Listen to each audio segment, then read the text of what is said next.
Welcome back to the deep dive. Today we're tackling a really significant topic in pediatrics, congenital heart disease, or CHD. Mm. Think of this as your kind of high-yield review session. Our aim, well, it's to really unpack the essentials about CHD using our source, understanding congenital heart disease, and lay it out clearly, make it memorable, Good for quick revision. Exactly. Yeah. We want to give you that core knowledge. So we'll cover what CHE actually is, the classifications, Right. the causes, risk factors, how it affects the body, the pathophysiology, and what else it could be, the differentials. And we'll touch on how common it is, how it presents, diagnosis, management, the whole lot. Yeah. And just to start us off, Yeah. did you know that CHD is actually the most common congenital condition diagnosed in newborns? It really affects a lot of families. That's a huge statistic. Okay, so let's dive right in. The definition.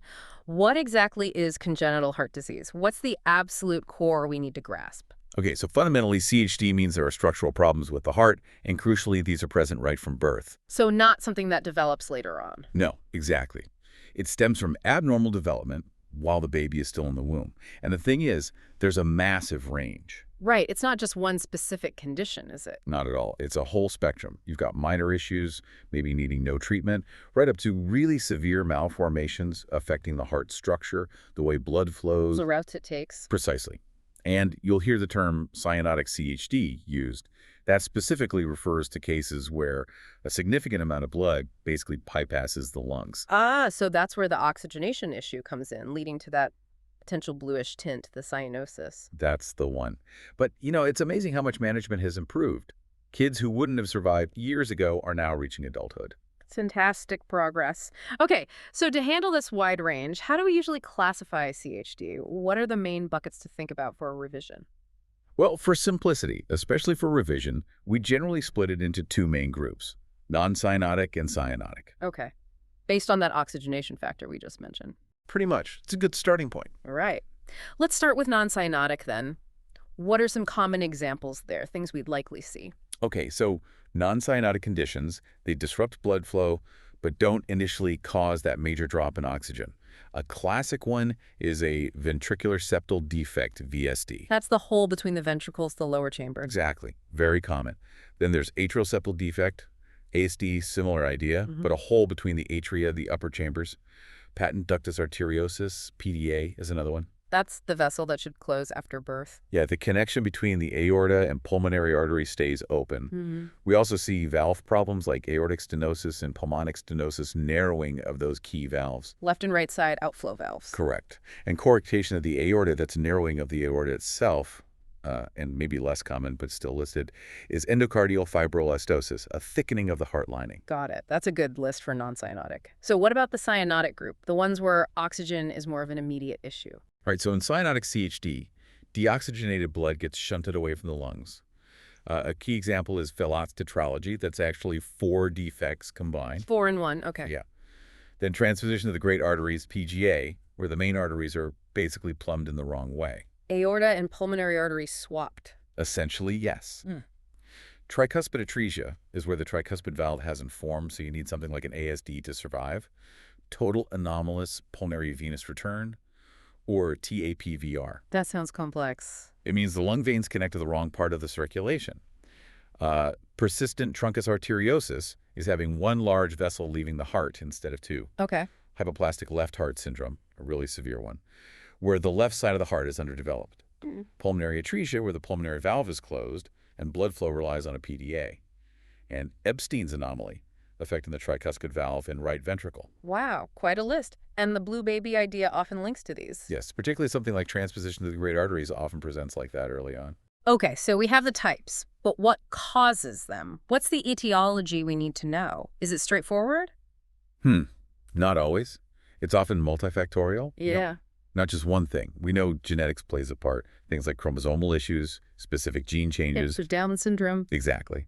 And environmental factors are also involved. Think maternal infections like rubella during pregnancy or exposure to certain drugs or substances, teratogens. Right. But, and this is important, for a lot of cases, maybe even most, we actually don't know the exact cause. It remains unknown. So a bit of genetics, a bit of environment, and sometimes we just don't know. Okay, what about risk factors? What makes CHD more likely? There are several established risk factors. For the mother, Being over 35, taking certain medications, or having infections like rubella during pregnancy. I mean, Okay. family history is a big one. If CHD runs in the family, the risk goes up, especially for specific defects. Consanguineous unions, like first cousins having children, that increases the risk too. Right. Then intrauterine factors, infections again, certain drugs the mother might take, and specific genetic conditions in the baby itself are strongly linked. Downs, DiGeorge, Williams, Noonan, Turner syndromes. Those often come hand in hand with heart defects. They do. Maternal diabetes is another clear risk factor. Yeah. And crucially, often comes up in exams, there's no proven link between folic acid deficiency and CHD. Ah, that's key. Folic acid for neural tube defects, but not for heart defects. Precisely. That distinction is vital. Okay. So how do these defects actually mess things up? The pathophysiology, what's happening functionally? Well, the core problem is that blood flow isn't normal. It's disrupted. This can mean the heart struggles to pump effectively. That's compromised cardiac function. Right. And because the blood flow is abnormal, or maybe bypassing the lungs, the body might not get enough oxygen, so you get oxygenation issues. But it depends on the specific defect. Absolutely. The exact way it plays out, the specific pathophysiology, is totally dependent on what the defect is and how severe it is. A tiny VSD is very different from a hypoplastic left heart. Makes sense. Each one has its own specific impact. Now, when CHD is suspected, what else might be on the list? The differential diagnosis. Good question. Clinicians need to think broadly. It could be an acquired heart disease, something that developed after birth, like myocarditis, inflammation of the heart muscle. Okay. Other genetic or chromosomal conditions might present similarly. And importantly, you have to rule out non-cardiac causes for the symptoms. Could be a breathing problem, like a respiratory condition, causing shortness of breath rather than the heart. So check the lungs, check for infections, other genetic issues. Exactly. Consider the whole picture. Right. Let's zoom out a bit. Epidemiology. How common is CHD? Okay, so in the UK, the figure usually quoted is around 8 per 1,000 live births. 8 in 1,000. Yeah. It varies a bit globally. Europe's similar, maybe slightly higher at 8.2. The USA is a bit lower, around 6.9. Asia seems to have the highest reported rates, about 9.3 per 1,000. Interesting variation. It is, and it makes up a huge chunk of all major congenital anomalies, nearly a third. And like we said, it's the most common one diagnosed in newborns. And you mentioned more adults living with it now. Definitely. Because survival has improved so much, there are now about twice as many adults with CHD as children. That's a big shift in long-term care needs. Absolutely. So how does it actually show up? What are the clinical features we might see? Well, the presentation can be really varied. First, remember, the transition from fetal to infant circulation is complex. You can get temporary things like a PDA or a patent foramen oval, especially in preemies, that aren't necessarily long-term CHD. Okay. Nowadays, many major defects are actually picked up before birth on detailed antenatal scans. Right, the ultrasound checks. Exactly. But if not, in a newborn who seems okay otherwise, suspicion might arise during the standard checks, feeling for femoral pulses in the groin, listening for heart murmurs. And pulse oximetry screening. Yes, that's being used more and more.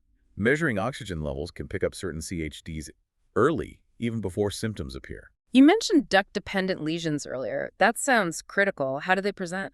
They really are critical. These are complex CHDs where the baby's circulation absolutely relies on that ductus arteriosus staying open as it naturally starts to close in the first days or week. Things go downhill fast. Yes. You get two main scenarios. One is severe left-sided obstruction, think hypoplastic left heart, critical aortic stenosis, coarctation, interrupted aortic arch. Systemic blood flow depends on the PDA when it closes.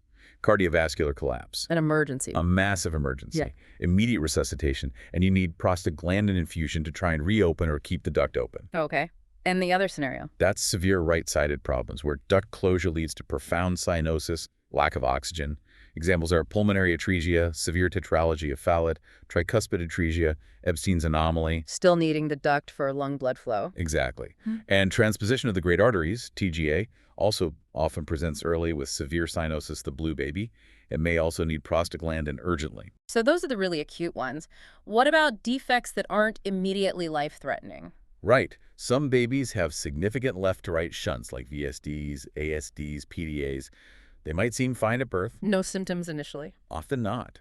But then over the first few weeks or months, as pressures in the lung circulation change, they can develop signs of heart failure, difficulty feeding, poor weight gain, rapid breathing. So a slower onset presentation. Yes. Or sometimes a child is diagnosed later, maybe because a murmur is picked up during a routine checkup, or when they're sick with something else. Which brings us to murmurs. You hear a murmur, you think heart problem. But it's not always CHD, right? Absolutely not. Lots of murmurs, especially in older children, are innocent or benign, Hmm. but a murmur heard in the first few weeks or months, that's much more likely to be significant to be CHD. Is echo always needed for a newborn murmur? It's a bit controversial whether every murmur warrants an echo immediately, but certainly any concerning murmur needs follow-up. And interestingly, some murmurs aren't even audible right after birth Why is that? because the pulmonary vascular resistance, the pressure in the lungs' blood vessels, is still high initially. As it drops over the first day or two, the pressure difference across, say, a VSD increases, and then you hear the murmur. A baby with hypoplastic left heart might even seem okay until the duct closes. Ah, okay. So routine checks are really important then. Crucial. Child health surveillance picks up a lot of these cases. Key symptoms to look out for are that cyanosis, fast or difficult breathing, problems feeding or gaining weight, and in older kids, getting tired easily with activity. Okay, clear range of presentations. So if CHD is suspected, what investigations get done? First off, a really good history is vital. Pregnancy details, mother's health, any drugs, family history, all of it. Mm-hmm. If a baby is acutely unwell, collapsing, then it's urgent admission. Investigations would include a chest x-ray, blood gases, checking kidney function and electrolytes, screening for infection. And the physical checks? Definitely checking femoral pulses again Hmm. and comparing oxygen saturations, preductal, right hand, and postductal foot. Any significant difference is a red flag. And for a murmur found early on. That needs referral to pediatrics or cardiology. The main investigation then is usually an echocardiogram. The ultrasound of the heart. Yes. It's non-invasive, gives great pictures of the structure and flow. Usually it gives you the diagnosis. Usually conclusive. In most cases, yes. For really complex situations, you might need cardiac catheterization. That involves passing thin tubes into the heart to measure pressures and oxygen levels directly, and sometimes it's used for interventions too. Okay. And other tests. ECG, the heart tracing can be useful, and the chest x-ray gives an idea of heart size and shape and the state of the lungs. Right. So once you have the diagnosis, what's the management plan? How is CHD treated? It really, really varies. Mm-hmm. It's completely tailored to the specific defect and how bad it is. No one-size-fits-all approach. Absolutely not. Some minor defects might just need observation. They might even close on their own. Others need medications, maybe to help the heart pump better or control fluid. Then you have interventions. Like surgery. Yes, open heart surgery is needed for many complex repairs. But there are also catheter-based interventions now, things done through blood vessels, less invasive, like using balloons to open up narrow valves or devices to close holes. Okay.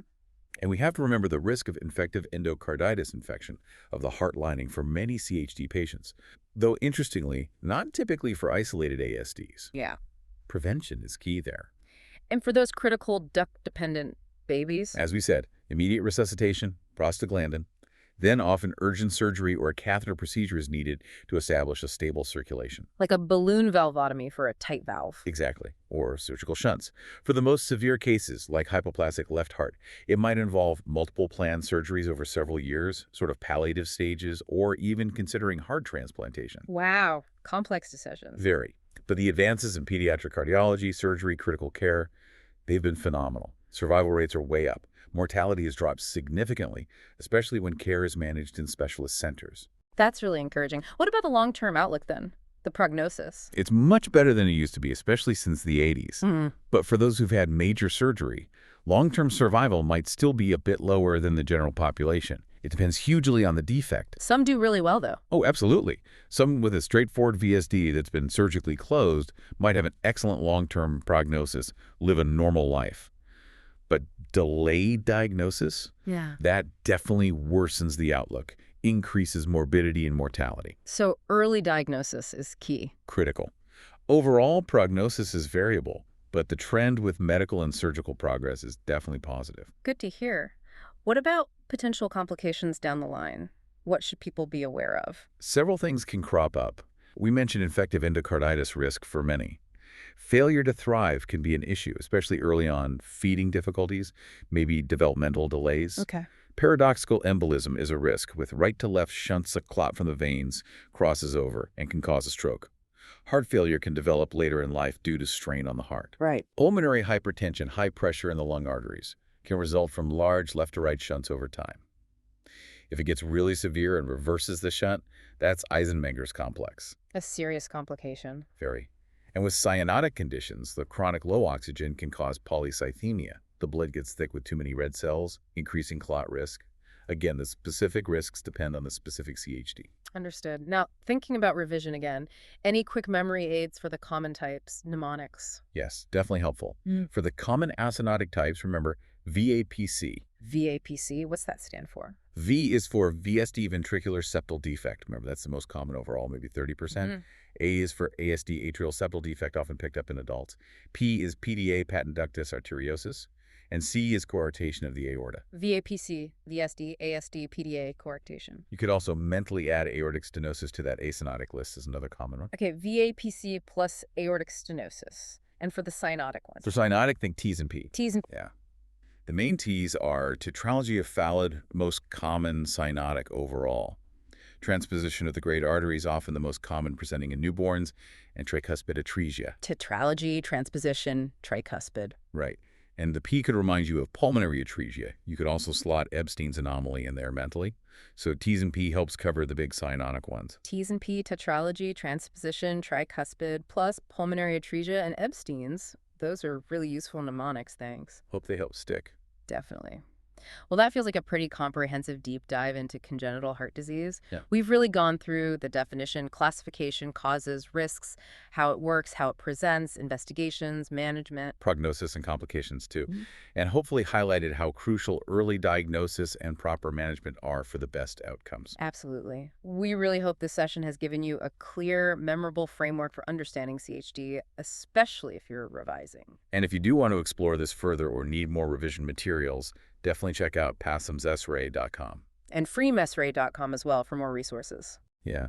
Thinking of it, considering just how complex and varied CHD is, the progress that's been made in detection and treatment is just incredible. It offers so much hope. It makes you wonder what other areas in pediatrics really show that fascinating mix of genetics, environment, and sheer medical innovation quite like this. That's a great thought to end on, something for everyone to think about. Thanks for joining us on the Deep Dive.